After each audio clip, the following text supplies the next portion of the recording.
While they were talking about this, Jesus himself stood among them and said to them, "Peace be with you."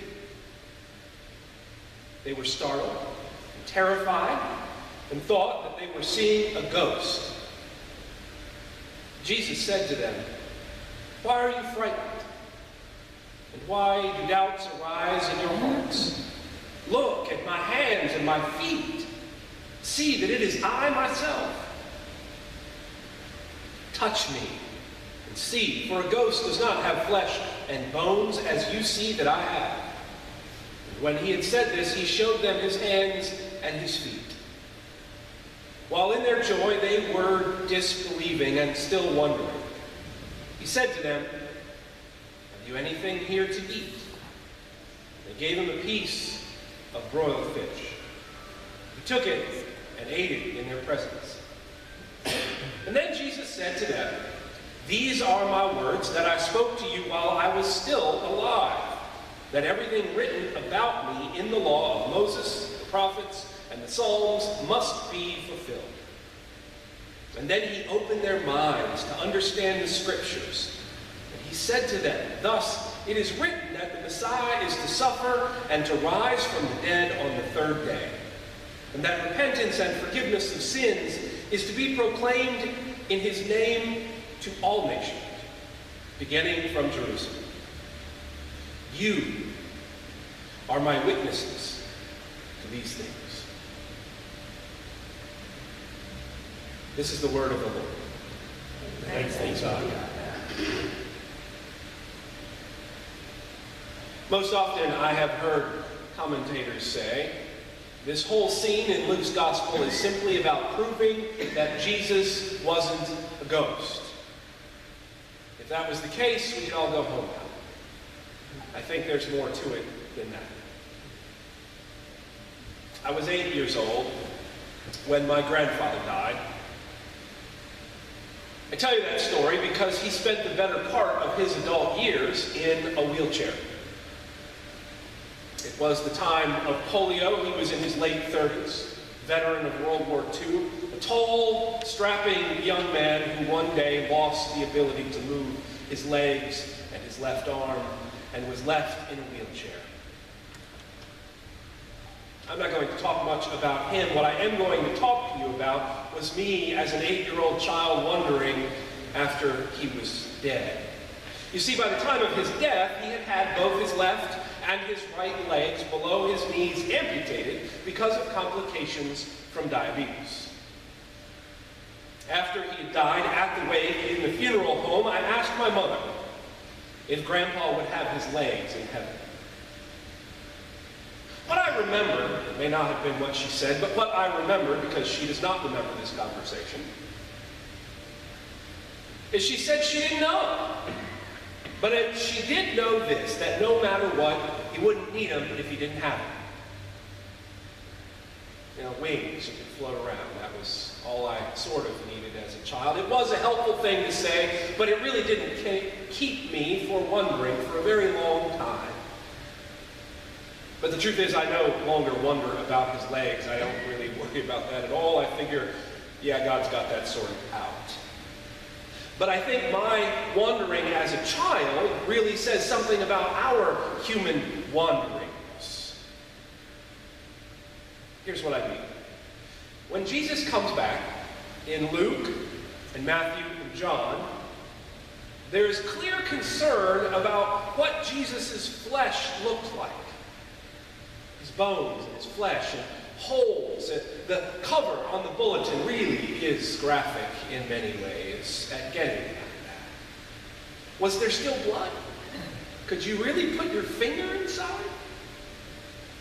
That's what the bulletin cover is all about. You see them literally sticking their finger, even though we have no biblical story that someone actually did it. Jesus offers it, at least in the Gospel of John and Matthew.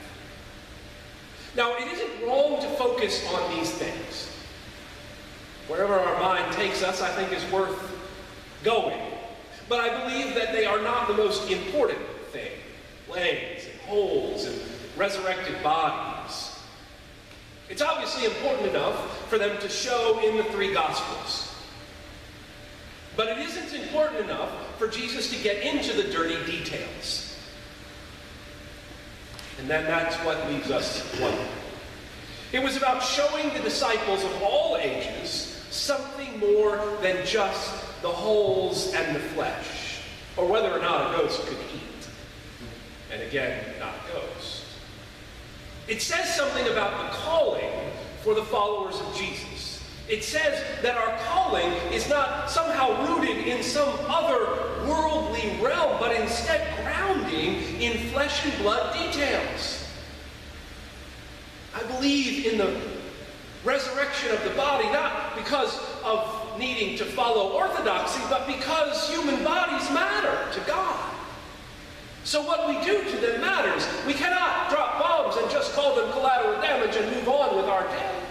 We cannot abuse other people and think somehow that's okay with God because this is just an earth tent. It matters to God. If it didn't, Jesus would have come back as a ghost and said, they didn't have the last word. But God, Jesus, came back in flesh to say that flesh actually matters now.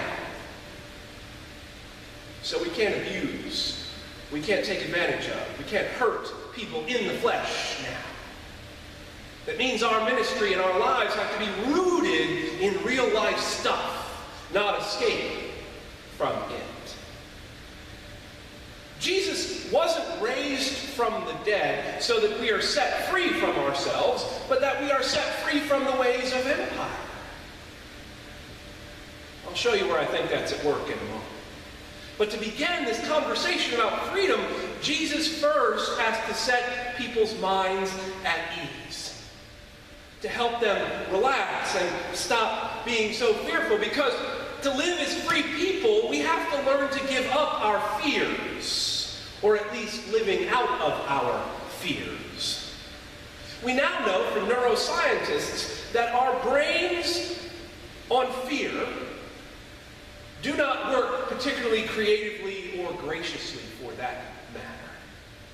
The place in our brains where fears exist, the amygdala, is often referred to as our reptilian brain, that fight or flight location. It is about self-preservation and can be really helpful in dangerous situations. It can serve to help us when we are under threat. But here's the thing. We seem to be under threat all the time, especially when fear is being used by the powers of the world. Then we all act in ways that are only about self-interest. And we are much more easily controlled. Now notice Jesus does something here. He asks for something to eat. And it's not just proving that he's there and can actually eat something. That wouldn't be very interesting, would it? But the disciples, in response to Jesus saying, give me something to eat, I'm assuming it's been a couple of days. He's probably hungry. I don't know about you, I wake up hungry, and if I ate at 6 o'clock, well, imagine 6 o'clock 2 days ago, I'm hungry today. Give me something to eat. And in response to Jesus' request to eat, they give him a tiny piece of fish. Now that's important, because every other time in the Gospels, when Jesus encounters hungry people, he feeds them with extravagant abundance. The feeding stories are the only miracle story that shows up in all four Gospels. The only one. There are plenty of miracle stories in all four Gospels, but all four of them only share the feeding stories, which means we should really pay attention to those, right? And they always end with baskets and baskets of stuff left over. But they're all poor people, and yet they had more than they could imagine because they were fearful. And here Jesus is offering peace, asking for hospitality, and they give him a measly piece of fish. Here you go, it's what's left over. And I think it might have something to do with their relationship to fear. We're afraid there's not going to be enough, so here you go, Jesus.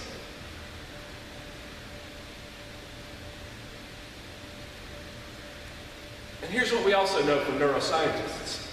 that feelings of gratitude activate a different part of our brain. The place of higher thinking, the neocortex. Researchers now actually believe that gratitude and fear can't exist at the same time in our brains. Now, none of this really comes as a surprise. Some of you know this already.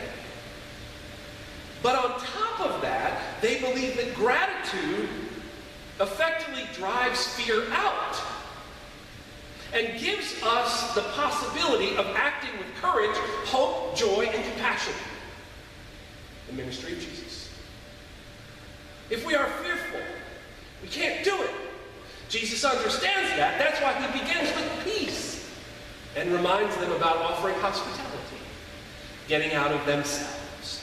The disciples cannot offer hospitality. They cannot give to others. They cannot follow Jesus. They cannot act from a place of gratitude while they're stuck in their fear about survival, about self-interest, about self-preservation. And that is why Jesus offers them peace. Almost all of the post-resurrection appearances involve food and eating. Not about worship. That doesn't mean go home and eat by yourself, because they're all gathered together. Nobody eats by themselves in the resurrection stories. And it's not about proving that Jesus isn't a ghost, but I believe reminding the disciples that the call to hospitality, gratitude, and table fellowship are at the heart of our calling as followers. American religious scholar Diana Butler Bass, of whom I hold in high regard, has suggested that in the stories in the Bible around Easter, all of them, right, that we have focused way too much on the suffering of Good Friday. I'll leave Mel Gibson out. We focus on the bloody, the bodily beating, the nails driven in the flesh, and the death. And yet the Bible really spends about a verse on it. And instead, we focus on then, after the resurrection, what do we focus on? The holes in the hands and in the body. And what did he look like? And why couldn't they recognize him? And what will our resurrection bodies look like? And all of those things we just can't know. And she says she wants us to give that up and imagine that the most important thing of the weekend is the meal on Thursday and the post-resurrection meals. The before and after are about eating together. And they ought to be tied together. They ought to be part of our understanding. Not that the weekend moves in a smooth fashion every step of the way, but no, the cross actually interrupts table fellowship. She says, quote, "What if the main story isn't the violence on Friday, but the feast on Thursday? What if the violence isn't about the ways of God? What if we didn't need to have a bloody Jesus to save us?" I'm not going too far there, trust me. But what if that part of it was about the empire? What if the violence was the world's response to God, and the meal was God's response to the violence? What if the Last Supper is the final meal of the age that is the age of injustice, the age of oppression, the age of debt and sin? What if it's the last meal there, and then the first meal, a glimpse of the first meal of the age to come, of God's reign of peace and justice? Might change how we take that little piece of bread and a shot glass of juice. What if the Passover really is, from the Christian side, not co-opting our Jewish brothers and sisters' traditions, but what if that passing over that is talked about here is really passing over from the rule of Caesar to learning to become children of God, who are not committed to violence, but looking for a new way to share what they have instead of dumping billions of tons of food away because, well, we can't make money off of it? What if it is moving away from the bomb slavery to the freedom of serving others. Instead of paltry pieces of charity, we might actually deconstruct some of the reasons why we need to have nonprofits to care for the suffering in the streets. Maybe I'm going too far now. Good Friday, the cross, those belong to Caesar, not God. And our attempts to turn God into an angry, violent, bloodthirsty, hungry God might have everything to do with the empire and not the God we know in the love of Jesus Christ. What if the cross is Caesar's? This is Caesar's response to the new age to come, which is a giant no. What if it's Caesar's response to say, no, don't share food. If you can't make money off it, turn it into a commodity, what good is it? What if this is Caesar's response to say, no, don't care for the poor. They're disposable. 4% is as close as we can get to full employment. What if this is God's no to loving our neighbors instead of figuring out how much we can take from them by eminent domain or something like that? What if this is Caesar's no to the welcome of immigrants by building walls? What if the cross is a no to all the forms of love that know no bounds? That belongs to Caesar, not to God. And we keep putting it in the guise of God.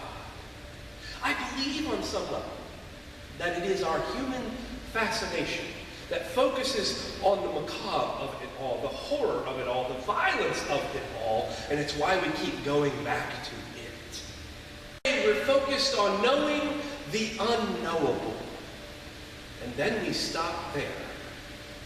It's not wrong to hunger to know the unknowable. There is much in our faith that we cannot know fully. But I have come to believe it doesn't matter whether or not my grandfather has legs in heaven or not. It doesn't. It doesn't matter.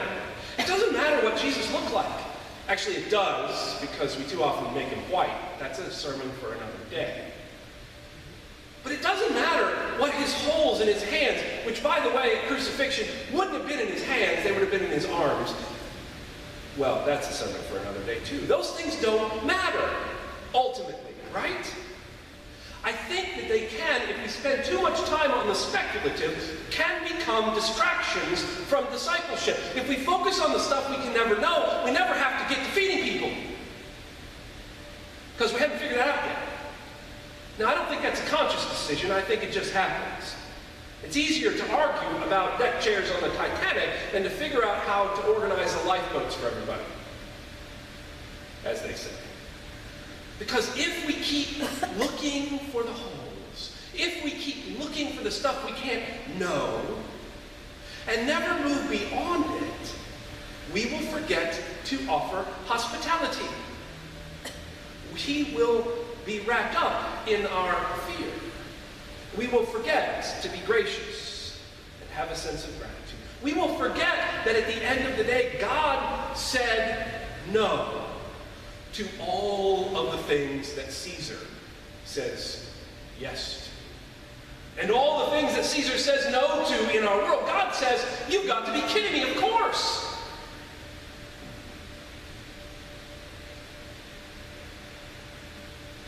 If we are not careful, if we focus on the unknowable, without moving to some form of hospitality and offering of God's love to other people, then our discipleship will end up being half-hearted, though well-educated. What we know, without a doubt, is that Jesus believed in sharing food. He didn't force them to go work before he gave them food. Just not there. What we know is Jesus spent a lot more time offering food than anything else. Offering hospitality, welcoming all. It is at the heart of the gospel, before and after the resurrection. Food, sharing. And yet we want to look whether or not my grandpa has legs. What do those holes look like? I don't know. So I think our calling then is to figure out how to hold the unknowable in one hand, and then learn to focus on the obvious implications for the feeding stories on our lives. To move from the places of fear to figure out how to live with compassion. Because at the end of the day, the unknowable speculation might be really interesting. And I find it very interesting. But after 5 hours this week, I realized I was getting nowhere in this sermon. That really happened. So this is pointing back towards me. And the unknowable might be interesting, but it won't transform any lives. The unknowable might allow us to think more deeply, but will it transform another person's life? Maybe. But I'm not sure that is what will bring liberation to our neighbors.